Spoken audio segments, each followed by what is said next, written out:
Hey, what's up? So today we're going to talk about the basics of GraphQL and how to do basic queries, as well as maybe throwing some variables and filters, and just so you can understand the differences between GraphQL and maybe doing an API call and parsing that type of data, and as well as um, understanding the advantages of GraphQL and just being able to go through the documentation, right? Because that can be confusing. Once you get the hang of it, it's really easy. It's really simple. But I think that the people who created it assume that understanding it in the first place is going to be that simple. It is not. I was confused for a minute, but now it's simple. So, um, yeah, here we go. Okay, so everyone, let's do this. This is what um, I want you to go to a website called countries.trevorblades.com. This has a playbox or a sandbox that you can use to do practice GraphQL queries. Now, let's summarize what GraphQL is. GraphQL is merely a programming language for querying, right? Um, it's different from doing a JSON response. If you're used to JSON responses, a JSON response basically you'll do this. You make an API call and you have a query string in your URL, and you will pass some parameters. As a result, that you pass those parameters to a remote software API, and the response will be a JSON response. And in that JSON response, you parse the information that you want from it. But I guess the problem with that is that this response might have information that you don't want, right? I'm going to give you an example.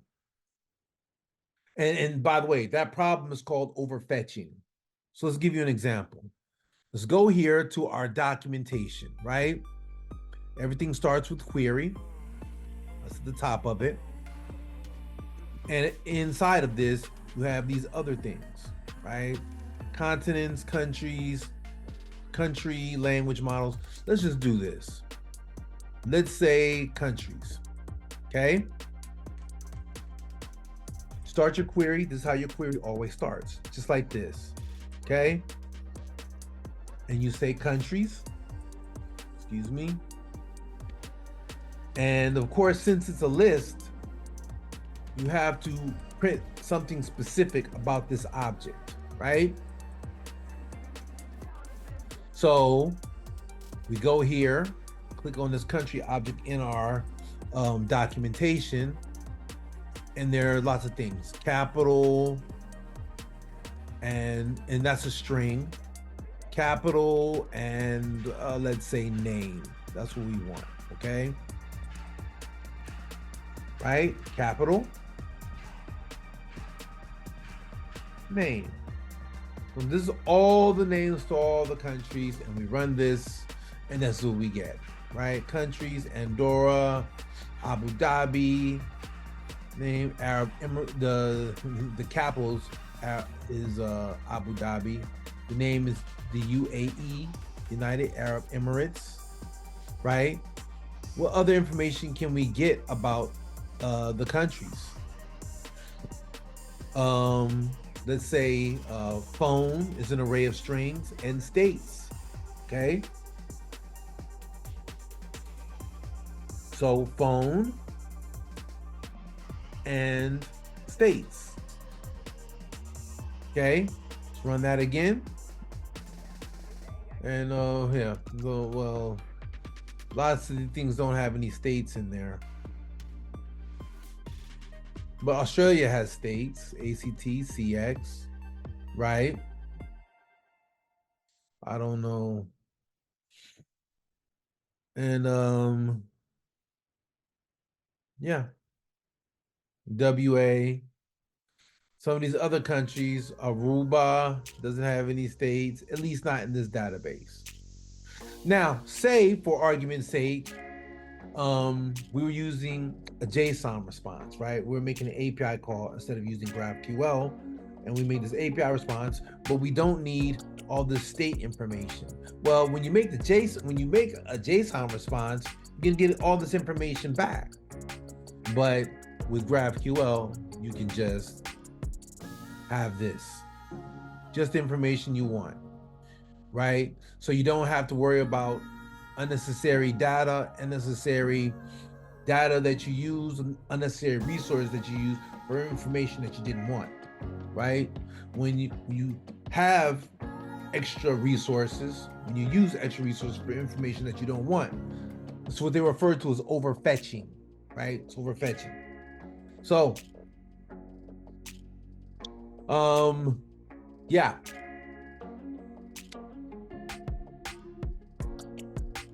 So I'd encourage you to go through this API and actually just play around with it. So I want you to understand that when you use the API, you have this and this query. These are the same things. So right here, the top of this, we have country. Let's go to the top and see. Continent, right? Continents, right? Continents. Of course, continent is of type continent. So you know what that means? That means we're gonna have to drill down. It's not something like a string or an integer, right? It's another custom object. So in order to print something meaningful, we'll have to find out, we have to drill down deeper into continents. And so we have name, which is a string. Okay. Name, which is a string. And then we have countries, right? So I'm going to say countries.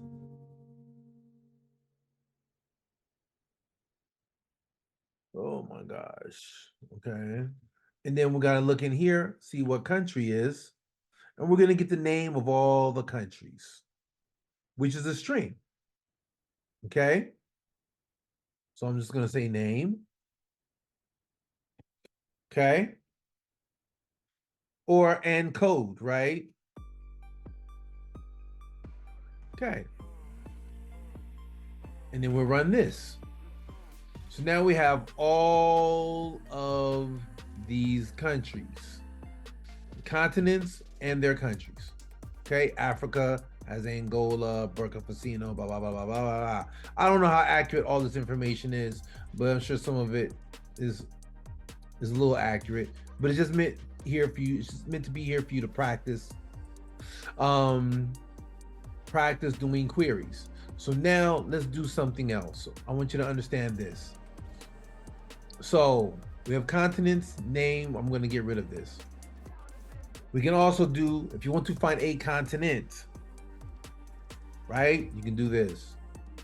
So for example, the continent of Africa, right? You can find it by code, right?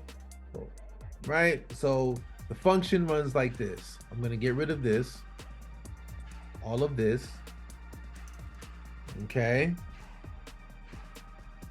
And continents right here, code, right? Right? AF. Right? Get rid of this. And now we're going to find out what is in this country, the name. And if we run this, it's Africa. So we can get this information by code. Okay? Now, if you want to do it differently, we can also search by name. We can say, I'm going to get rid of all this and we're going to filter. Okay? This filter. Okay. code,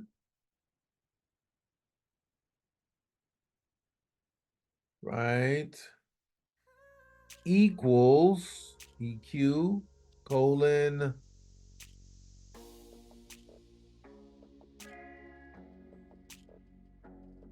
Africa.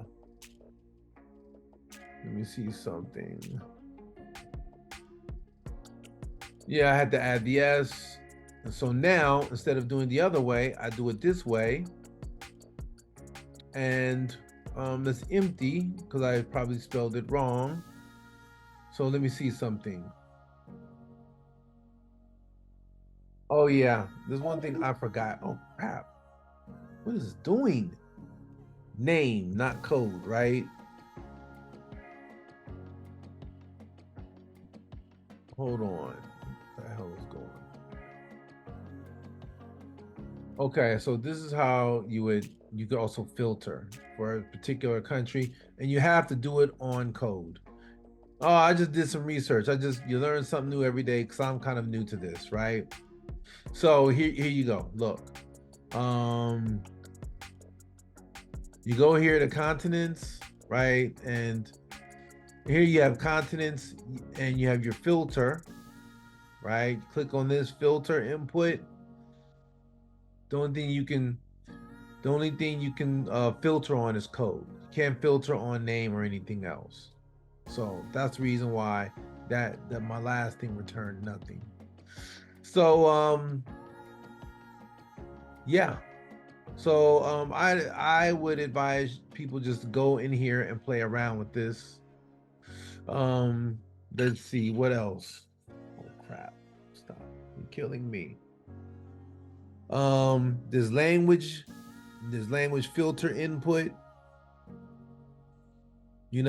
Code again. So basically, what you do is you go in here, and you should go to query. You should be able to get languages, get all the information about languages. Right. Stop. Languages. Of course, it's an array of language. And when you get code ID, so sorry, there's no name. Sorry, there is no name code for it. Just AF. So if we go to, um, so if we wanted to filter, right? Basically, we'll filter based on code. Period. Okay. And yeah, so that's basically the short skinny of using this. We're gonna get back to this later, and we're gonna show you some more things. I'm gonna show you just one more thing though. Hold on. So basically, this query right here. Let me move it down a little bit so you guys can see.